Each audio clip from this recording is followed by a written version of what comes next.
Bonjour, alors je me présente, Haft Trablsi, professeur principal émérite classe exceptionnelle au lycée secondaire Tahsin Megri. Aujourd'hui, nous allons voir ensemble un chapitre de chimie sur les alcools aliphatiques saturés, destiné pour les élèves de 4e année sciences de l'informatique. Alors, cette présentation est assistée par M. l'inspecteur Gharsala Adl. On va passer aux objectifs de cette présentation ou de ce cours. Tout d'abord, nommer un alcool connaissant sa formule semi-développée et inversement.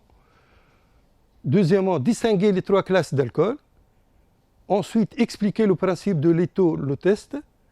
Et enfin, réaliser et interpréter une réaction d'estérification.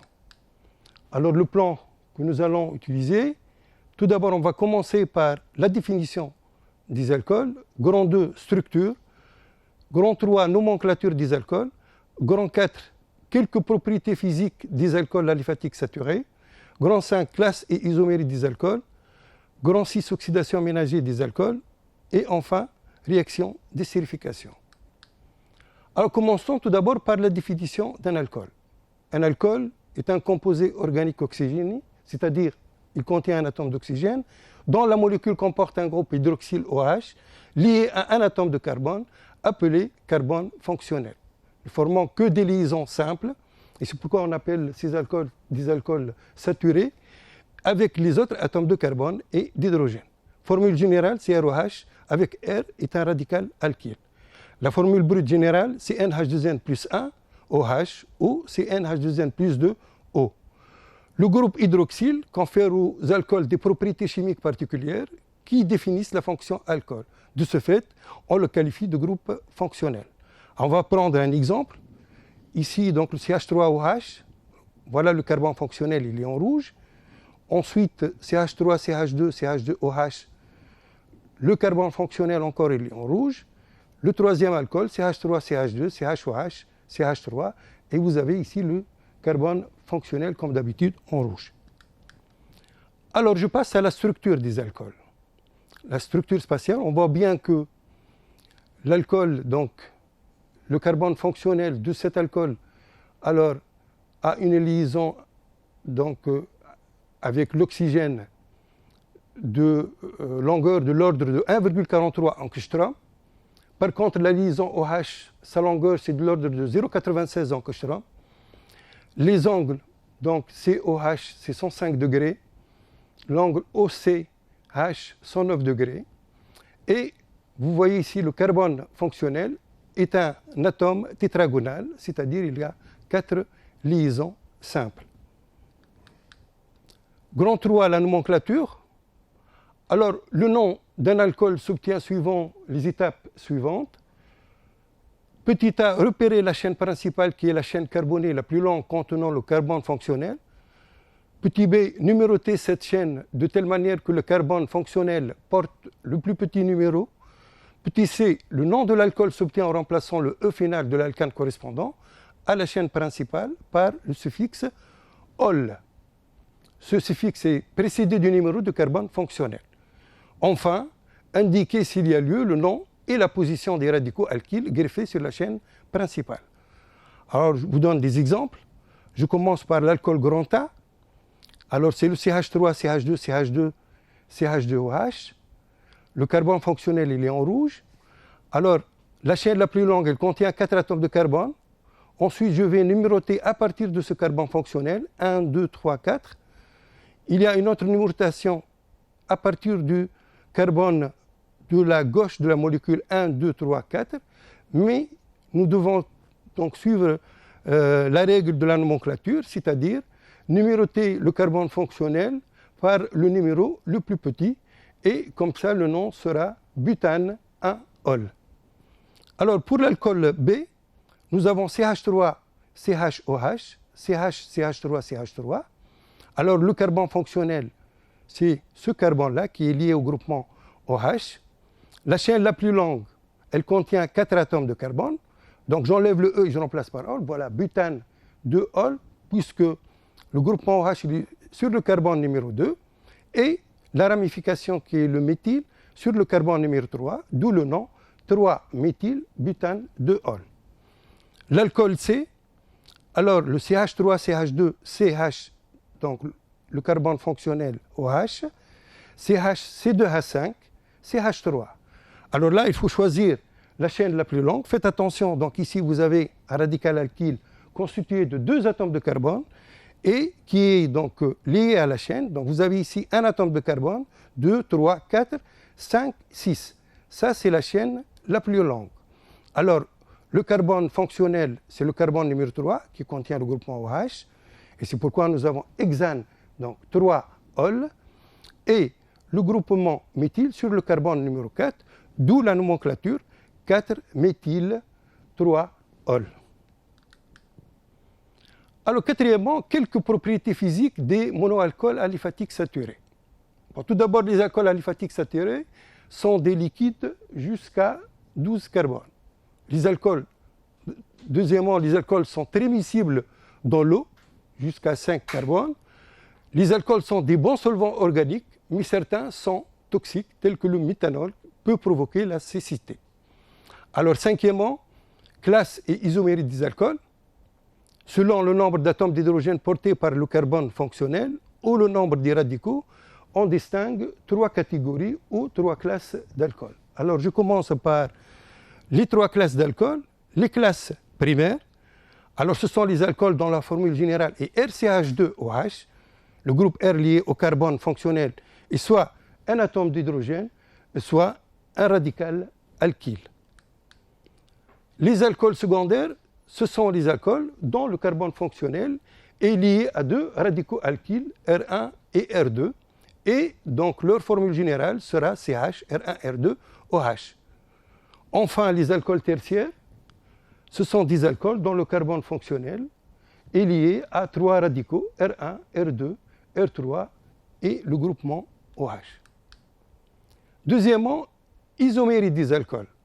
Alors pour l'isomérie des alcools, il y a 2 types d'isomérie, les isomères de chaîne et les isomères de position. Alors pour les isomères de chaîne, donc c'est la chaîne qui varie. Pourquoi? Parce que si nous avons par exemple un alcool de formule brute C4H10O, alors vous voyez bien qu'ici que la chaîne de carbone constituée par 4 atomes de carbone, ici le groupement hydroxyle, il est lié au carbone numéro 1. Par contre ici vous avez la chaîne constituée que de 3 atomes de carbone, elle est ramifiée, et le groupement hydroxyle, il est toujours lié au carbone numéro 1. Donc la position du groupement hydroxyle n'a pas changé, la chaîne a changé. Là, c'est une chaîne de 4 carbones, là, c'est une chaîne de 3, et avec une ramification. Donc, si je passe à la définition, les isomères de chaîne sont des alcools qui présentent la même formule brute, mais le groupement hydroxyle est greffé sur des chaînes carbonées de nature différente en gardant le même indice de position. Petit b, les isomères de position. Alors là, quand je dis les isomères de position, c'est la position du groupement hydroxyle qui change. Vous voyez ici, par exemple, pour cet alcool-là, vous avez la chaîne contient 4 atomes de carbone. Le groupement hydroxyle, il est sur le carbone numéro 1. Par contre, ici, le groupement hydroxyle, il est sur le carbone numéro 2. Et nous avons ici gardé la même chaîne. Donc, c'est pourquoi on appelle ça 2 isomères de position. Alors, si je passe à la définition, les isomères de position sont des alcools qui présentent la même formule brute et la même chaîne carbonée, mais d'indices de position du groupe hydroxyle différent. Alors, exercice d'application. Donc, soit les alcools suivants, grand A, le butane 1-ol, grand B, le 2-méthylpropane 1-ol, grand C, le 2-méthylpropane 2-ol, grand D, le 3-méthylbutane 2-ol. Première question, écrire la formule semi-développée de chacun des alcools, de ces alcools. Deuxièmement, identifier les isomères de position et les isomères de chaîne. Alors, la réponse, alors vous voyez bien que pour le corps A, le corps B, le corps C, donc ils ont même formule brute, c'est 4H10O. Alors je commence par A, CH3, donc CH2, CH2, CH2OH. Alors le groupement hydroxylé est sur le carbone numéro 1, donc c'est le butane 1-ol. L'alcool B, CH3, CH, CH2, OH. Alors toujours le groupement hydroxylé est sur le carbone numéro 1. Et là, il y a une ramification.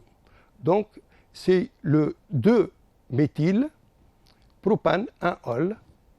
Alors, le grand C, toujours, il a de formule brute C4H10. Vous avez donc ici la chaîne de carbone constituée, la chaîne donc la plus longue constituée par 3 atomes de carbone. Vous avez le groupement hydroxylé sur le carbone numéro 2. Et vous avez ici une ramification, donc c'est le 2-méthyl propane 2-ol. Si je passe maintenant à l'alcool D, je vois bien que l'alcool D il est constitué par 1, 2, 3, 4, 5 atomes de carbone. Donc, de formule brute, c'est 5H12O. Alors, cet alcool-là n'est pas un isomère avec donc A, B et C, car il n'a pas la même formule brute que. Donc, si je vais déterminer les isomères de position ou les isomères de chaîne, la condition essentielle, c'est que ces isomères, ils ont la même formule brute. Donc, A et B sont deux isomères de chaîne. A et B. Vous voyez bien, quand je dis deux isomères de chaîne, c'est la chaîne qui va varier. Donc ici, vous avez une chaîne de 4 atomes de carbone. Là, vous avez une chaîne ramifiée de 3 atomes de carbone. Et le groupement hydroxyle est toujours sur le carbone numéro 1. Il n'a pas changé de position. B et C sont des isomères de position. B et C. Alors, deux isomères de position, c'est la position qui va changer. Donc, vous avez ici CH3, CH, CH2, le groupement hydroxyle sur le carbone numéro 1. Et là, le groupement hydroxyle sur le carbone numéro 2. Pourtant, ici, la chaîne, elle est toujours la même. Alors, grand 6, oxydation ménagée des alcools. Alors, nous allons commencer par le cas des alcools primaires. Alors, petite expérience, cas de l'oxydation ménagée de l'éthanol.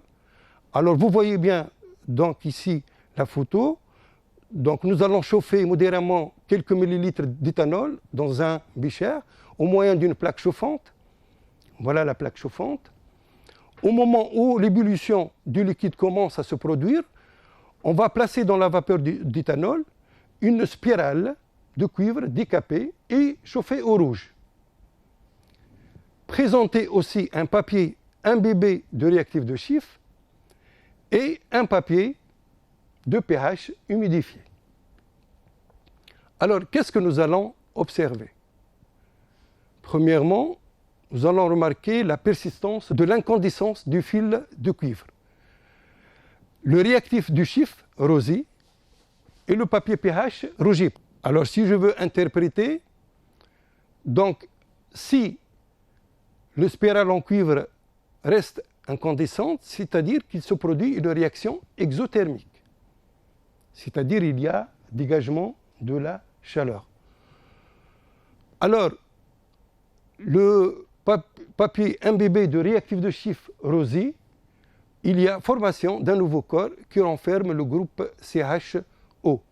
Alors, ce groupe caractérise la famille des aldéhydes de formule générale RCOH. La formule semi-développée de l'aldéhyde formée au cours de cette réaction est CH3CHO. Il s'appelle éthanal et il est reconnu par son odeur de pomme. Ensuite, nous avons dit que le papier pH rougit, formation d'un nouveau corps qui renferme le groupe COOH. Ce groupe caractérise la famille des acides carboxyliques de formule générale RCOOH. Alors, la formule semi-développée de l'acide carboxylique formé est CH3COH. Il s'appelle l'acide éthanoïque. Les équations chimiques des réactions qui ont eu lieu au cours de cette expérience sont, alors, l'éthanol va être oxydé pour donner l'eau et l'éthanal, deux molécules d'éthanal. À son tour aussi, les molécules d'éthanal vont être oxydées pour donner deux molécules d'acide éthanoïque. Des généralisations. Alors on va généraliser donc cette oxydation ménagée pour les alcools primaires l'oxydation ménagée d'un alcool primaire RCH2OH conduit dans une première étape à un aldéhyde de formule RCHO qui peut être aussi oxydé éventuellement en acide carboxylique RCOOH dans une seconde étape. Lorsque l'oxydant est en excès, l'alcool est entièrement oxydé en acide carboxylique et nous avons ici donc l'alcool primaire va être oxydé pour donner l'aldéhyde en première étape. À son tour, l'aldéhyde va être oxydé pour donner donc l'acide en deuxième étape, l'acide carboxylique. Deuxièmement, cas des alcools secondaires. À petit a, expérience et observation. Alors, oxydation ménagée du butane 2-ol par une solution de dichromate de potassium. Plaçons dans un tube AIC quelques millilitres de butane 2-ol avec quelques millilitres d'une solution acide de dichromate de potassium, échauffant légèrement au bain-marie. La couleur jaune-orangé disparaît et on obtient une solution de couleur verte, figure 1. Cette figure. Alors, pour caractériser le produit organique de la réaction, versons dans le tube refroidi quelques millilitres d'un cyclohexane et agitons. Après avoir laissé reposer, il apparaît dans le tube deux phases. Alors, on voit bien une phase aqueuse et une phase organique.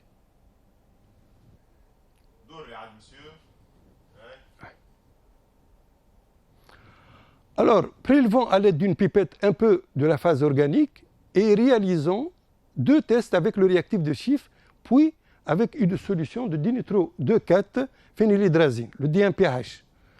Alors, le premier test est négatif, alors qu'avec le deuxième, on obtient un précipité jaune-orangé, figure 3. Voilà. Alors, petit b, interprétation. L'apparition de la couleur verte indique que les ions dichromate CR2O7 2 fois moins se sont transformés en ions chrome 3+. L'apparition du précipité jaune indique la formation d'un nouveau produit qui renferme le groupement carboxyle CO. Ce groupement est caractéristique des aldéhydes et des cétones. Le test avec le réactif de Schiff est négatif. Le produit formé est donc une cétone de formule générale CO R1, R2. Il s'agit dans ce cas-là du butanone. C'est le C2H5, CO, CH3. Alors l'équation de la réaction, vous avez ici donc l'alcool secondaire avec l'ion bichromate dans un milieu acide avec les ions 8H+, donne des ions CR3 fois plus de couleur verte, des molécules d'eau, puis donc l'acétone qui est donc la butanone. Je passe maintenant à la généralisation. L'oxydation ménagée d'un alcool secondaire R1CHOHR2 conduit à l'acétone correspondante R1COR2. Alors, dans ce cas-là, donc, vous avez un alcool secondaire, sa formule semi-développée R1CHOHR2, qui va être oxydé pour donner une cétone, c'est de la forme COR1R2. Troisièmement, cas d'un alcool tertiaire. Alors, les alcools tertiaires ne subissent pas d'oxydation ménagée. Voilà. Donc, ici, on peut dire que l'oxydation ménagée est un moyen pour la distinction entre les classes des alcools. Remarque, contrairement aux réactions de combustion, les réactions d'oxydation ménagée ne détruisent pas la chaîne carbonée. On voit ici donc une réaction de combustion complète. La chaîne est cassée, donc pour donner donc du CO2, c'est NH2NO plus 3N plus 1 sur 2O2 donne NCO2 plus N plus 1 H2O. Ça, c'est une combustion complète.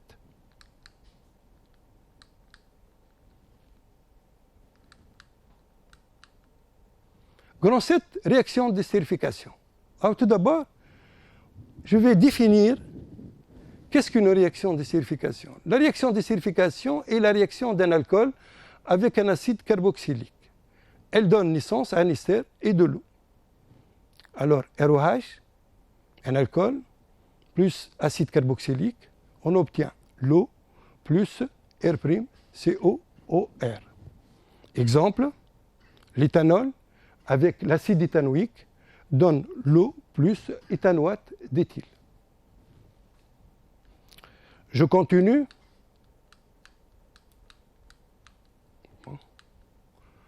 Alors, deuxièmement, l'expérience. Bon, vous voyez ici, la page elle est trop chargée. Bon, je ne vais pas lire le tout, mais je vais insister surtout pour donc voir ici que nous avons utilisé dans cette expérience un mélange entre un alcool qui est l'éthanol et un acide carboxylique qui est l'acide éthanoïque. Alors, vous voyez bien que les volumes choisis sont des volumes très précis. Vous avez un volume de 16,3 ml, un volume de 16 ml, et là, c'est pour donc, préparer un mélange équimolaire.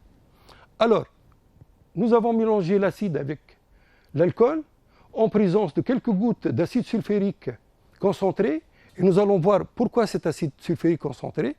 Puis, on a réparti ce mélange dans des tubes à essai numérotés de 0 à 11, et chaque tube à essai contient 2 ml. Alors, ces tubes à essai, par la suite, vont être placés dans un bain-marie. Alors, on peut se poser aussi la question, pourquoi dans un bain-marie? Alors, nous avons utilisé un bain-marie pour donc, augmenter la température et pour accélérer la réaction. Aussi, nous avons utilisé l'acide sulfurique très concentré pour accélérer la réaction, parce que la réaction d'estérification est une réaction lente, et nous allons la voir par la suite dans les tableaux de mesure. Alors, les tubes à essai sont numérotés de 0 à 11. Le tube à essai numéro 0, c'est le tube à essai donc, qui va être choisi à froid avant le chauffage et qui va être dosé par une base qui est donc l'hydroxyde de sodium avec une concentration connue, et là pour déterminer la quantité initiale d'acide dans ce tube. Alors par la suite et après le chauffage, on va prendre tube par tube et on va essayer de le doser, et à chaque fois, par le dosage, on essaye d'atteindre le point d'équivalence pour déterminer la quantité d'acide restant. Alors, nous avons bien remarqué qu'on peut prendre des mesures. Alors, les mesures qu'on peut avoir, ou les résultats à partir donc, des dosages, peuvent, ici vous avez un tableau qui contient donc ici les numéros des tubes à essai. Là, c'est le temps où on a donc dosé la quantité d'acide. Alors, vous voyez ici, le tableau, il contient le volume de NaOH. Le volume de NaOH, il diminue jusqu'à ce que, après 60 minutes, presque une heure, devient constant. Alors, la même chose aussi, on peut donner un tableau qui nous donne la quantité d'acide restant à chaque instant.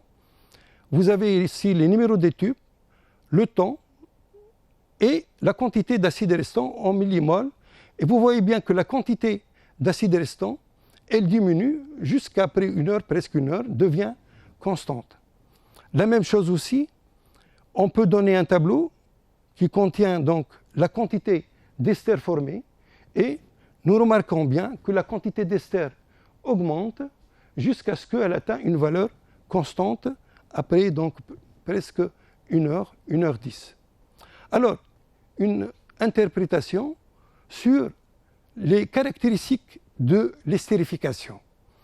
Alors, tout d'abord, vous voyez qu'ici, la dernière phase de l'estérification se fait après 1 heure. Donc, la réaction, elle est lente.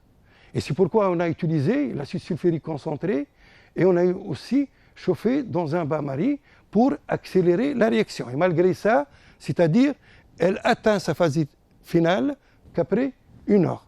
La même chose aussi, vous voyez ici que on peut interpréter que au cours de cette réaction, on a les réactifs et les produits au même temps.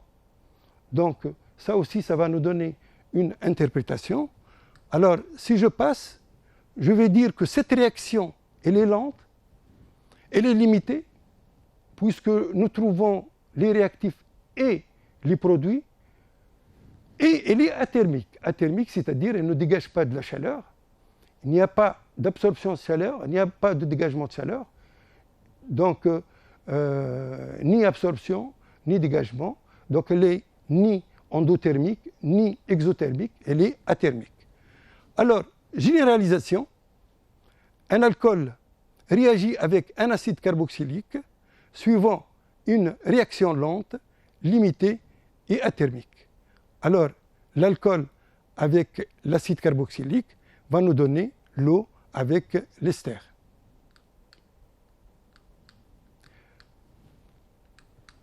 Alors, je passe à grand 7 applications de l'oxydation ménagère. Alors, l'éthylotest. L'éthylotest ou alcotest est un dispositif pour détecter la présence éventuelle de vapeur d'éthanol dans le gaz expiré par les personnes ayant consommé des boissons alcoolisées. L'alcool passe rapidement dans le sang et une partie est expirée par les poumons. Ce dispositif est utilisé par les agents de police pour les contrôles routiers. L'alcool expiré réagit avec une solution de bichromate de potassium, le K2CR2O7, existant dans l'appareil et réduit les ions bichromate CR2O7 jaune orangé en ion chrome 3+, CR3+, de couleur verte. Deuxième application, oxydation biochimique. Alors, au cours du métabolisme, c'est-à-dire des transformations biochimiques, les alcools sont oxydés en aldéhyde en présence d'une coenzyme qui est une substance organique de structure complexe. Grand 8, exercice d'application. Alors, on considère l'alcool de formule brute C3H7OH. La première question, déterminer les formules semi-développées possibles de cet alcool, indiquer la classe de chaque alcool. Deuxième question, l'oxydation ménagère de l'un des alcools cités. Donc, on obtient un composé qui donne un précipité jaune avec le D1PH. Petit a, montrer que le test avec le D1PH est insuffisant pour identifier avec certitude le composé oxydé. Petit b, le composé obtenu ne résout pas le réactif de Schiff. Identifier l'alcool oxydé, ainsi sa classe. Et enfin, écrire avec les formules subdéveloppées l'équation de la réaction, donner le nom du composé oxygéné obtenu. Alors la correction, ici je commence par la première question. Les formules semi-développées possibles, donc il y a le CH3, CH2, CH2OH. C'est le propane 1-ol, donc c'est une classe primaire. Et là, il y a le propane 2-ol, c'est un alcool de classe secondaire. Alors ça, ce sont deux isomères. Même formule brute, mais deux formules développées différentes. Deuxièmement, petit a, le D1PH ne peut pas nous renseigner sur la classe de l'alcool, car en réagissant avec les produits d'oxydation, il donne le même résultat, c'est le précipité jaune. Petit b, puisque le réactif de Schiff ne réussit pas, alors automatiquement l'alcool correspondant est de classe secondaire. Il s'agit du propane 2-ol, c'est-à-dire ce composé. Alors l'équation de la réaction chimique, vous avez ici le propane 2-ol qui va être oxydé pour donner une cétone qui est la propanone. Merci pour votre attention.